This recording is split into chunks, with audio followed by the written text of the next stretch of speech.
오늘은 우리가 기도에 관련된 내용을 함께 나누려고 하는데요. 우리 성도님들은 기도를 하시면서 특별한 은혜를 경험했거나 또 특별한 체험을 한 그런 순간이 있으셨습니까?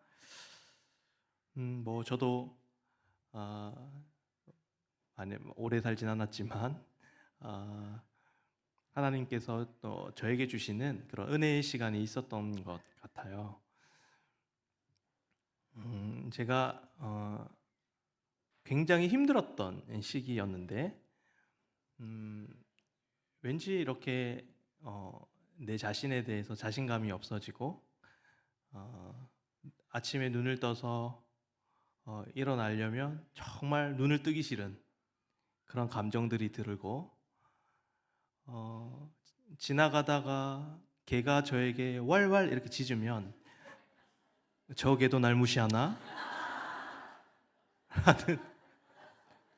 열등감 속에 빠져서 하루하루를 이렇게 눈물을 흘리면서 그 힘들었던 그 시기 속에서 저에게 유일하게 힘이 되었던 시간이 바로 기도의 시간이었습니다. 그때는 뭐 신학도 하기 전이었고 정말로 순수하게 하나님을 깊이 사랑하는 마음으로 그 힘든 시기를 극복하기 위해서 기도의 시간을 자주자주 가졌던 기억이 있어요. 그때 제가 기숙사 생활을 했는데요. 그 대학에서는 그 대학 교회가 항상 이렇게 오픈되어 있어서 이렇게 밤마다 기도할 수 있도록 학생들을 배려해 주셨어요. 저희 항상 부모님께서도 장사를 하시고 나서 한 10시쯤 되시면 항상 가게 셔터를 딱 내리고 차를 타고 교회 가셔서 꼭 그렇게 기도를 하시더라고요. 그래서 눈물을 흘리면서 기도하셨던, 물론 저는 그때 그냥 따라다니고 장난치고 했던 기억밖에 없지만, 이렇게 힘든 순간에는 저렇게 기도를 해야 하는구나라는 것을 그때 알게 되었던 것 같아요. 그래서 어렵고 힘든 일이 있을 때마다 저도 부모님의 신앙을 본받아 10시가 되면 대학 교회를 찾아가서 열심히 기도를 하였습니다. 그날따라 하나님께서 좀 특별한 은혜를 주셨던 것 같아요. 그래서 원래 기도를 그렇게 오래 하지 못하는데 기도가 길게 할 수 있게 되고, 또 기도를 하면서 눈물을 흘리게 되고 콧물도 흘리면서 이렇게 뜨겁게 기도할 수 있는 그런 기도의 경험을 하게 되었어요. 그러면서 제 입술에는 제가 의도하지 않는 언어들이 나오게 되었는데 방언이었던 것 같아요. 그렇게 뜨겁게 하나님 앞에 기도하고 있고, 특별히 제 언어가 계속해서 한 문장을 얘기했어요. 토토이라고 하는 단어가 계속 이렇게 반복이 되는 거예요. 이렇게 띄워주시네요. 감사합니다.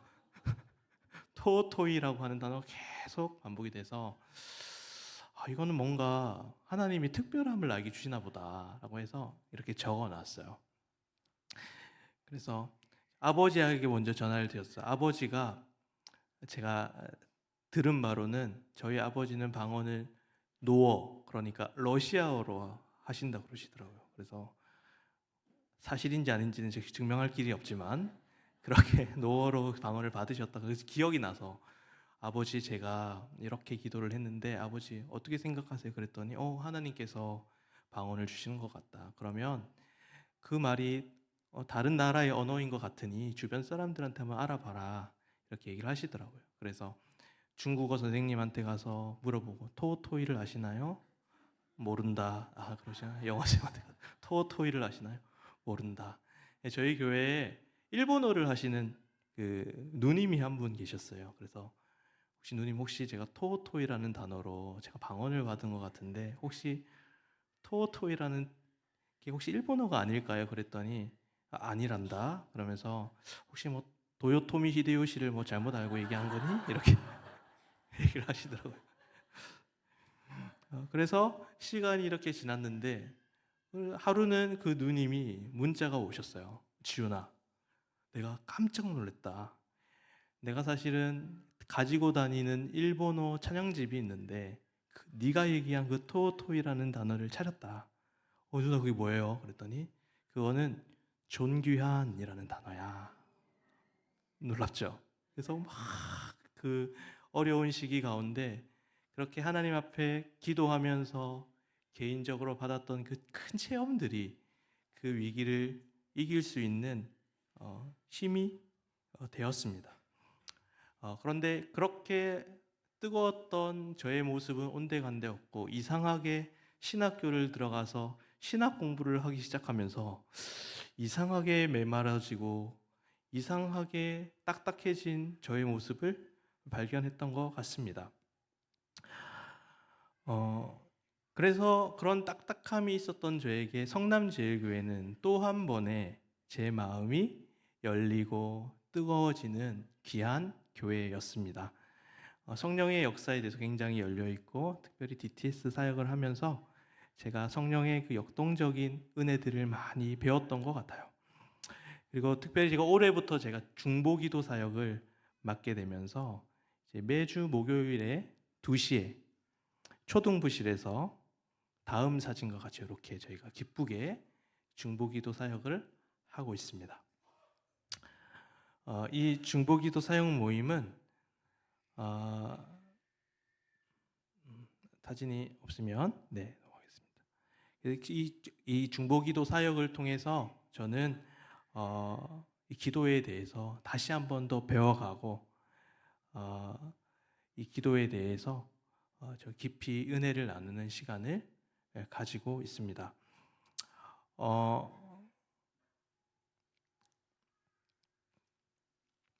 이 중보기도 사역을 하면서 제가 처음에 중보기도 학교를 이렇게 먼저 시작을 했었는데요.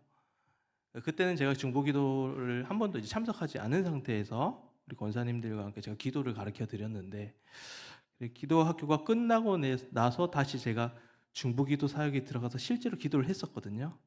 그래서 어떤 생각이 들었냐면 내가 누가 누구를 가르쳤나 싶은 생각이 들더라고요. 그래서 우리 권사님들의 뜨거운 기도와 집사님들의 뜨거운 기도를 통해서 제가 정말로 기도에 대해서 많이 배우고 있고 정말 이 기도의 그 열기와 기도의 그 은혜를 통해서 중보기도 사역은 절대로 이게 아웃풋되는 사역이 아닙니다. 이 기도 사역을 하시면 정말로 이 영적인 건강함이 이렇게 살아나고 영적인 침체가 회복되고 그래서 많은 것들을 체험받고 돌아가는 시간이 중보기도 사역입니다. 그래서 매주 목요일 2시 우리 초등부실에서 진행되는 이 중보기도 사역을 함께 누리시면서 우리가 영혼의 건강함을 유지하고 주님의 크신 기도의 은혜를 맞이하시는 우리 성도님들 되셨으면 좋겠습니다.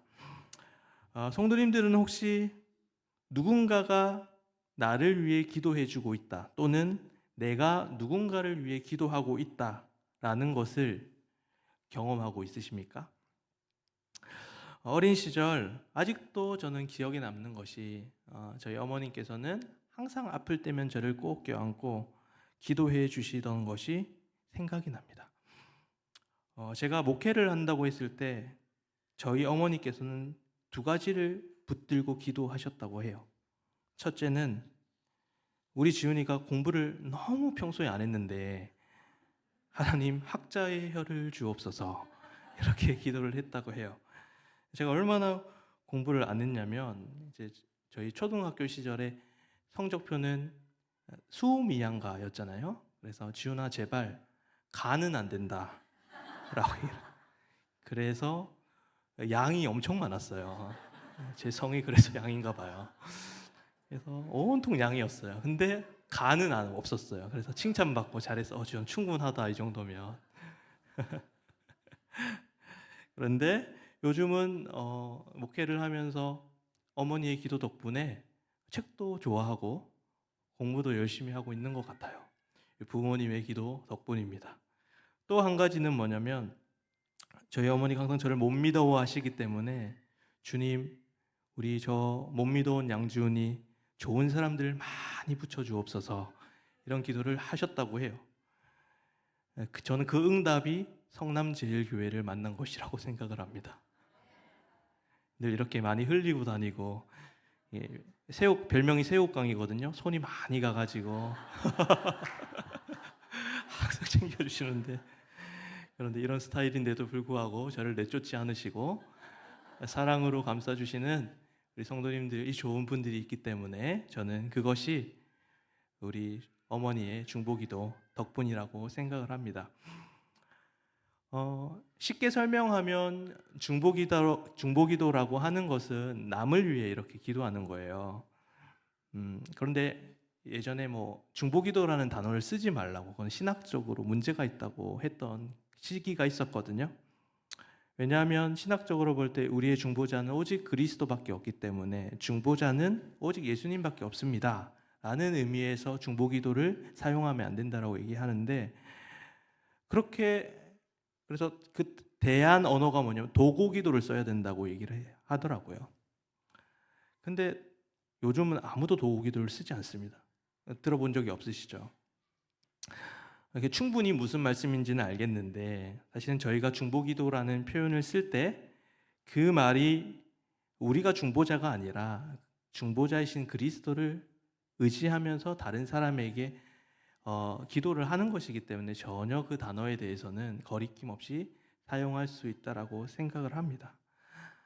사실 언어가 이제 통용되는 언어들이 있거든요. 그죠? 이제 중보기도는 한국 기독교 가운데 그렇게 자리 잡혔기 때문에 쓰는 것에 대해서 혹시 죄책감을 가지시거나 이거 쓰면 안 되는 거 아닌가 고민하시는 분들이 있다면 전혀 문제가 없다는 거 알고 계시면 좋을 것 같고요. 근데 사실은 저희가 못 쓰는 단어 중에 그런 거 있잖아요. 신천지, 새 하늘과 새 땅이잖아요. 근데 그 신천지라는 좋은 단어를 이렇게 쓰지를 못해요, 저희가. 이단 때문에. 그런 것처럼 언어가 통용되는 것이 중요하기 때문에 중보기도라는 말은 계속 사용해도 아무런 문제가 없다고 생각합니다. 우리가 이 중보기도를 함께 말씀을 통해서 살펴보고자 하는데요. 이 본문을 살펴보자면 이스라엘 민족과 아말렉 간의 치열한 전쟁이 이렇게 치러집니다. 아말렉은 이스라엘 역사에 있어서 계속해서 이 이스라엘과 원수지간으로 나타나게 됩니다. 이스라엘은 이제 애굽의 노예로 살아왔던, 그리고 나그네와 같은 가난한 사람들이었습니다. 그런데 그 난민들을 이 아말렉이 기습을 한 거죠. 그래서 약자들을 괴롭히는 그러한 모습이 하나님 보시기에는 너무나 좋지 않았고, 그 이후로 하나님께서는 이 아말렉을 진멸하라고 하시는 계속해서 명령을 하십니다. 그래서 이 아말렉과의 전쟁의 역사를 계속 추적하다 보면 결국에는 사울과 아말렉의 후손이었던 아각과의 전투로 이어지고요. 또 페르시아의 통치 아래 있었던 이스라엘, 그러니까 에스더가 활동하던 시기에 그 이스라엘을 괴롭혔던 이 하만이 바로 이 아말렉 족속의 뿌리를 가지고 있습니다. 그러니까 이 아말렉과 이스라엘과의 이 치열한 전투가 계속해서 이뤄졌다라는 사실을 우리는 알 수 있습니다. 이 아말렉과의 이 전쟁 구도가 아주 흥미로운데, 먼저는 전쟁에 나가서 싸우는 사람들이 있습니다. 9절과 13절을 한번 보시면, 그러니까 이 아말렉과의 전쟁을 치르는데 이렇게 두 부류의 사람들이 있어요. 형식 한번 잘 보세요. 17장 9절과 17장 13절을 우리가 함께 읽어보겠습니다. 시작. 모세가 여호수아에게 이르되 우리를 위하여 사람들을 택하여 나가서 아말렉과 싸우라. 내일 내가 하나님의 지팡이를 손에 잡고 산 꼭대기에 서리라. 13절 읽겠습니다. 시작. 여호수아가 칼날로 아말렉과 그 백성을 쳐서 무찌르니라. 자, 여기 설명하는 이 전쟁의 그룹은 실제로 칼을 들고 싸우는 여호수아죠. 여호수아는 실제로 칼날을 들고 아말렉과 전쟁을 치르는 무리예요. 그래서 첫 번째 부류는 칼을 들고 싸우는 부류, 그리고 두 번째 부류는 출애굽기 17장 10절에서 12절까지 조금 긴데 그래도 한 번 더 읽어보겠습니다. 시작. 여호수아가 모세의 말대로 행하여 아말렉과 싸우고 모세와 아론과 훌은 산 꼭대기에 올라가서 모세가 손을 들면 이스라엘이 이기고 손을 내리면 아말렉이 이기더니 모세의 팔이 피곤함에 그들이 돌을 가져다가 모세의 아래에 놓아 그가 그 위에 앉게 하고 아론과 훌이 한 사람은 이쪽에서 한 사람은 저쪽에서 모세의 손을 붙들어 올렸더니 그 손이 해가 지도록 내려오지 아니한지라.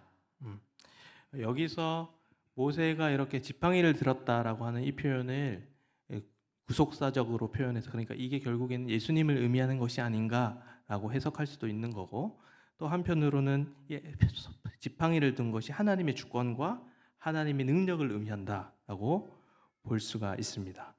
그러니까 한 부류에서는 칼을 들고 싸우는 부류, 그리고 한 부류에서는 산 꼭대기 위에서 아론이 지팡이를 이렇게 들고 있고 아론과 훌이 양쪽 손을 붙잡고 이렇게 전쟁을 치르고 있는 장면이에요. 그래서 요 손이 내려오면 싸움에서 지고 올라가면 싸움에서 승리하는, 그러니까 한쪽에서는 치열하게 현장 속에서 싸움을 하는, 그죠? 현장 속에 있는 여호수아와 같은 사람들이 있고요. 또 한편으로는 산 꼭대기에서 손을 받쳐 들고 기도하는 부류, 아론과 훌은 기도의 사역을 감당했다고 볼 수가 있습니다. 그러니까 기도와 실천을 우리는 볼 수가 있는 거죠. 그러니까 기도만 하고 실천이 없는 것도 안 되고 실천만 있고 기도가 없는 것도 균형에 맞지 않다는 것을 요 아말렉과의 전쟁 가운데 우리에게 정확하게 이야기를 하고 있습니다. 그러나 확실한 것은 이 전쟁의 승패는 모세의 지팡이가 올려질 때, 즉 하나님의 주권이, 하나님의 능력이 그 싸움의 승패를 결정하지만 그 싸움의 승리는 바로 여호수아의 칼을 통해 이루어지게 되는 것이죠. 그러니까 기도와 실천, 기도와 순종, 이 두 가지의 어떤 균형이 이 중보 기도에서는 굉장히 중요합니다. 그 승패를 좌우하는 것은 결국에는 하나님의 능력이고 하나님의 주권입니다. 그런데 이 하나님의 능력은 바로 모세의 좌우에 서 있는 아론과 훌의 헌신된 그런 기도와, 그리고 실제적으로 아말렉과 전쟁을 치르는 여호수아의 칼로부터 나타나는 것입니다. 이것을 적용한다면 우리 교회의 사역도 마찬가지인 겁니다. 영적인 전쟁, 아말렉을 영적으로 생각하는 영적인 치열한 전쟁과 치열한 사역의 현장 가운데 우리는 이 두 가지를 다 갖춰야 된다는 것입니다. 특별히 영적인 전쟁이 가장 치열한 현장이 어디입니까? 바로 예배 현장입니다. 그래서 실제로 여호수아처럼 예배를 인도하고 설교를 전하고 찬양을 인도하고 이것 가운데 예배를 드리는 여호수아와 같은, 영적 전쟁에 참여한 여호수아와 같은 성도님들이 있고, 또 한편으로는 이 예배를 돕기 위해 아론과 훌의 모습처럼 교회를, 예배를 위해 끊임없이 중보하는 아론과 훌과 같은 성도님들이 계십니다. 그분들이 바로 우리 중보기도 사역팀들입니다. 저도 사실 중보기도 사역하기 전에 그렇게 관심이 많이 없었던 것 같은데 항상 1, 2, 3부의 시간에 저쪽에 뒤쪽으로 올라가다 보면은 그 기도실이 있는데 그 기도실에서 우리의 예배와 동시에 우리 예배 성도님들이 여호수아라면 우리 중보기도 팀들은 그 사역의 현장 가운데 끊임없이 아론과 훌처럼 기도로 함께 싸워주고 계시다라는 사실입니다. 그게 아까 보여드렸던 그 사진이거든. 1부, 2부, 3부 사진을 우리는 그렇게 볼 수가 있는 것입니다. 그러니까 이 보여지는 말씀으로 찬양으로 예배를 섬기는 분들이 여호수아라면 보이지 않는 곳에서 아론과 훌처럼 그렇게 중보기도로 계속해서 기도하시는 분들이 바로 우리 중보기도 사역을 감당하는 분들입니다. 교회에는 여호수아와 같이 예배를, 그리고 말씀으로 찬양으로 또 뜨겁게 주님을 예배하며 칼을 들고 앞으로 나아가는 성도님들도 있지만 보이지 않는 곳에서 아론과 훌처럼 그 예배를 위해 중보하고 계시는 섬기는 분들이 계십니다. 이러한 예배의 전쟁터 가운데 예배의 승리는 바로 이 두 가지가 다 필요하다라는 것을 오늘 말씀을 통해서 알 수가 있는 것이죠. 또 요거를 적용하자면 우리 또 새로 임직한 분들이 새로운 여호수아와 같이 우리의 사역의 현장에서 섬기시는 것처럼 우리는 그 임직을 하시는 분들의 아론과 훌이 되어줘야 합니다. 우리는 어떨 때는 여호수아처럼 현장에서 살아가기도 하고 또 언제는 아론과 훌이 되어서 중보기도로 동력하기도 합니다. 재건축을 위해 준비하시는 분들은 또 여호수아 또 다른 여호수아이십니다. 그리고 우리는 그 재건축을 위해 열심히 앞에서 사역하시는 분들을 위해 아론과 훌이 되어줘야 합니다. 또 후임 목사님을 청빙하기 위해서 준비하는 청빙위원회가 있습니다. 이분들도 또 다른 여호수아입니다. 우리는 이 여호수아들을 위해서 아론과 훌이 되어 기도로 중보하며 나아갈 때 이 사역이 건강하게 이루어진다라는 사실이고 승리할 수 있다라는 사실입니다. 때로는 우리는 여호수아처럼 칼을 들고 현장 속에서 열심히 발로 뛰며 사역할 때도 있고 때로는 우리는 아론과 훌처럼 기도로 중보하며 함께 기도로 동력하는 사역을 우리는 할 수 있다라는 사실입니다. 이 기도의 사역, 아론과 훌의 사역은 아침 일찍 일어나시는 분들은 새벽 기도로 동참할 수 있고 또 오후에는 중보기도 사역으로 또 늦은 저녁에는 금요 예배로 금요 기도회로 우리는 그 사역을 감당할 수가 있게 됩니다. 최근에 이러한 기도회 모임에 참여하시는 분들이 줄었다는 이야기가 들립니다. 오늘 이 하나님의 말씀이 여러분들에게 주시는 하나님의 음성으로 여기시고 그 기도 모임에 많이 참석하시는 그래서 이 시대 우리 교회의 아론과 훌이 되시는 우리 성도님들 되기를 소망합니다. 그래서 끊임없이 우리의 삶 가운데 이 중보의 기도의 사역들이 일상 속에서 일어났으면 좋겠습니다. 저의 첫째 딸이 저에게 이런 질문을 하였습니다. 아빠, 내가 하나님을 보고 싶은데 어떻게 하면 하나님을 볼 수 있어요? 라고 저에게 질문을 하였습니다. 제가 대답을 못하고 당황해서 얼버무리기 시작했습니다. 하다가 그거를 답답하게 보고 있던 4살 된 우리 둘째 아이가 자기가 대답을 해줬어요. 하나님은 내 마음속에 계셔서 내가 눈을 감고 기도하면 하나님을 볼 수 있어. 우리 교회 유아부 수준이 이 정도입니다.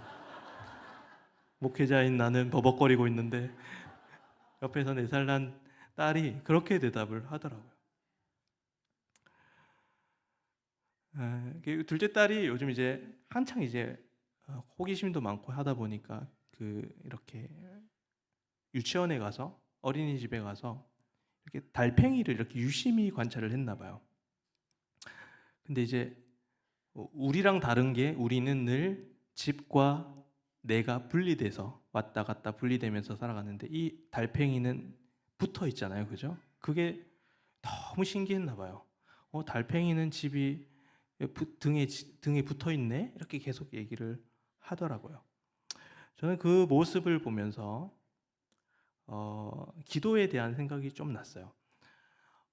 구약 시대의 사람들은 항상 기도를 하러 특정한 장소에 찾아갑니다, 그죠? 특정한 성소에 찾아가고 또 장소적으로 찾아갑니다.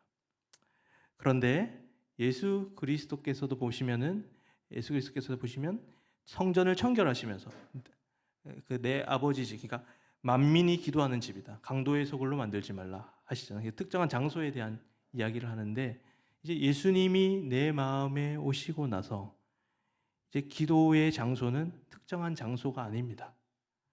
그래서 우리는 예수님의 이름으로 언제나 어디서든 모든 곳이 만민이 기도하는 집이 될 수 있는 특권을 우리에게 하나님이 주셨습니다. 달팽이가 생각이 났습니다. 달팽이가 집을 등에 메고 다니듯 우리도 언제나 기도할 수 있는 집을 지니고 살아가는 것이죠. 예수가 내 안에 계시기 때문이죠. 여러분들은 달팽이 집, 그러니까 기도의 집을 많이 활용하고 계십니까? 우리는 언제나 어디서나 원할 때마다 기도할 수 있는 집이 있습니다. 그러나 우리는 집을 가지고 있으면서도, 기도의 집을 가지고 있으면서 한 번도 그 집을 사용하지 않고 그 집에 곰팡이가 피어 있고 거미줄이 쳐져 있고, 우리의 기도의 집을 많이 활용하셔서 여러분들이 주신, 하나님이 주신 그 특권을 많이 누리시는 여러분들의 삶이 되기를 소망합니다. 그래서 우리의 모든 삶의 자리는 중보기도의 자리가 될 수 있습니다. 예전부터, 중세 이전부터 이렇게 사막의 교무들이 사용하던 기도의 방식이 있대요. 그게 바로 화살기도라고 하는 기도의 방법인데요. 그래서 이 땅에서 재빠르게 하늘로 화살을 날릴 수 있다라는 의미로 이 화살기도를 이제 많이 예전부터 활용을 했다고 혹시 아시나요? 그러니까 이 화살기도는 우리가 주어진 그 상황 가운데 바로바로 기도를 하는 것이죠. 그러니까 아마도 그런 화살기도라는 말을 사용하지는 않지만 정말 많은 성도님들이 아마 그렇게 기도하며 살아가고 계실 거라고 생각을 하는데, 그래서 우리는 늘 화살기도를 가지고, 우리가 만약에 특정한 시간에 특정한 장소에서 중보기도에 참여하지 못한다면 우리가 아론과 훌로 살아가기 위해서는 이 화살기도를 활용하는 게 참 좋겠다 싶은 생각이 듭니다. 그래서 예를 들어 지금 이 시간 양지훈 목사가 설교를 하고 있어요. 양지훈 목사가 뭔가 피곤해 보인다. 그럼 같이 마음속에 기도를 해주시는 거예요. 중보기도를 해주시고, 만나시는 성도님들을 보시면 중보기도를 해주시고, 기도의 화살을 날려주시고, 또 주보에 있는 내용들을 보시면서 기도의 화살을 날려주시고, 그렇게 하면서 우리 교회에 수많은 기도의 화살들이 넘쳐나기를 소망해 봅니다. 그래서 중보기도라는 것은 엄청난 힘이 필요한 것도 아니고, 엄청난 시간이 필요한 것도 아니고, 엄청난 희생이 필요한 것도 아닙니다. 각자의 자리에서 달팽이처럼 또 화살을 날리면서 그렇게 우리가 중보기도에 동참할 수 있게 되고, 그 중보기도를 통해서 우리 성남제일교회는 코로나 이후에 더 강한 교회가 될 수 있겠다고 확신합니다. 리즈 하월즈라고 하는 그 중보기도의 아주 유명한 목사님이 계신데요. 이분이 이런 표현을 하셨어요. 하나님께서는 각 사람에게 중보기도에 그 사인을 주신다. 그 사인이 뭐냐라고 했을 때 그 방법이 뭐냐면 바로 부담감을 사용하신다는 거예요. 그래서 마음이 부담이 됩니다. 어떤 사람을 보면 마음이 부담이 되고, 어떤 형제를 보고 어떤 일들을 보면은 하나님께서 그 마음에 부담감을 주신다는 거예요. 그래서 그 부담감이 있을 때 바로 기도를 해야 한다는 것이죠. 여러분, 그 부담감을 모른 척하지 마시고 그 자리에서 바로 기도하면서 중보기도에 동참을 해주셨으면 좋겠습니다. 마지막으로 중보기도 사역을 하다 보면 우리의 기도의 모든 것이 정말로 기적적으로 응답받는 경우도 많고요. 또 한편으로는 간절히 기도했지만 우리의 기도가 응답되지 않는 것처럼 느껴지는 경우들도 사실은 너무나 많았던 것 같습니다. 만약에 그 기도가 우리의 바람대로, 우리의 기도대로 응답되었다면 그렇게 행한 하나님을 찬양하면 되는 것이고, 만약 기도의 응답이 되지 않는다면 그 상황 가운데 아무것도 없는 것 같아도 사실은 주님이 그것 가운데 함께 하시기 때문에 우리는 주님으로 인해서 감사할 수 있다라는 사실입니다. 내 기도가 응답되지 않는 것 같아서, 아무것도 없는 것 같아서, 하나님이 일하지 않는 것 같아서 너무너무 힘들어할 그때에도 우리는 그 상황, 어려운 상황 가운데 예수님과 함께 교제하고 예수님과 만나기 때문에 우리 안에는 예수님과의 교제와 예수님과의 만남이 남아있다라는 사실입니다. 우리의 기도에 응답하지 않을 때에도 우리 마음에 하나님이 남았으니 그 기도는 응답입니다. 그래서 가장 큰 기도의 응답은 기도하는 것이라고 얘기합니다. 우리 기도하는 그 자체가 기도의 응답이라는 사실, 여러분들이 잊지 마시고 항상 언제나 어디서나 우리 교회에 남아있는 많은 그 문제들이 있는데 항상 기도를 하시면서 중보 기도 사역에 참여해 주셔서 우리 교회의 아론과 훌이 되어 주시는 우리 성도님들 되기를 소망합니다. 그래서 이 기도를 통하여 우리 교회가 하나님의 큰 일과 새 일을 바라보고 세워 나가는 아름다운 교회가 되기를 소망합니다. 우리 함께 찬양하면서 함께 기도하며 나아가셨으면 좋겠습니다.